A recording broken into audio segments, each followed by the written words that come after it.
Shalom, salam sejahtera. Renungan malam seiman berjudul Roh Kudus adalah Allah. Selama tanah itu tidak dijual, bukankah itu tetap kepunyaanmu? Dan setelah dijual, bukankah hasilnya itu tetap di dalam kuasamu? Mengapa engkau merencanakan perbuatan itu dalam hatimu? Engkau bukan mendustai manusia, tetapi mendustai Allah. Kisah 5 ayat 4.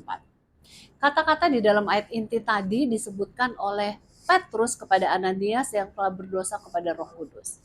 Engkau bukan mendustai manusia, tetapi mendustai Allah. Ini menunjukkan bahwa Alkitab menganggap Roh Kudus sebagai Allah.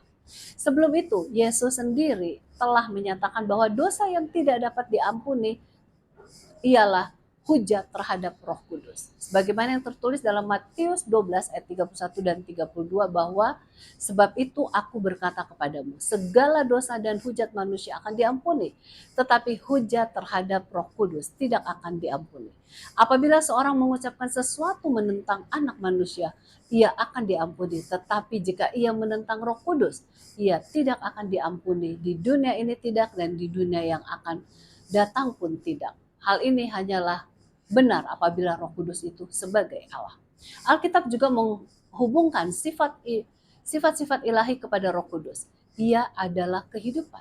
Paulus menyatakan Roh Kudus sebagai roh yang memberi hidup, Roma 8 ayat 2. Ia adalah kebenaran. Kristus menyebutnya roh kebenaran, Yohanes 16 ayat 13.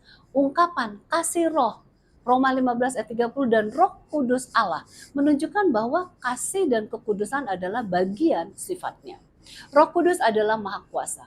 Ia mengaruniakan karunia roh kepada tiap-tiap orang secara khusus seperti yang dikehendakinya. 1 Korintus 12 ayat 11. Ia juga maha hadir seperti diungkapkan Yesus bahwa ia akan menyertai umatnya selama-lamanya. Matius 28 ayat 20. Tidak seorang pun yang dapat melepaskan diri dari pengaruhnya. Mazmur 139.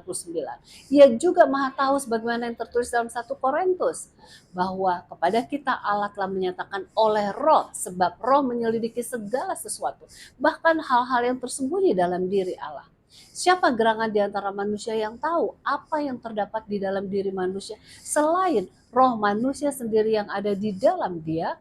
Demikian pula lah, tidak ada orang yang tahu apa yang terdapat di dalam diri Allah selain roh Allah. Pekerjaan Allah juga ada hubungannya dengan Roh Kudus, sebab penciptaan dan penebusan melibatkannya.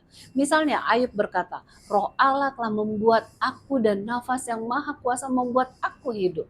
Ayub 33 ayat 4. Dan Paulus juga mengatakan, dan jika roh dia yang telah membangkitkan Yesus dari antara orang mati diam di dalam kamu, maka ia yang telah membangkitkan Kristus Yesus dari antara orang mati akan menghidupkan juga tubuhmu yang fana itu oleh rohnya yang diam di dalam kamu. Roma 8 ayat 11.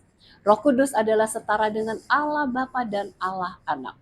Terlihat dalam baptisan, Matius 28 ayat 19, dan dan doa berkat 2 Korintus 13 ayat 14.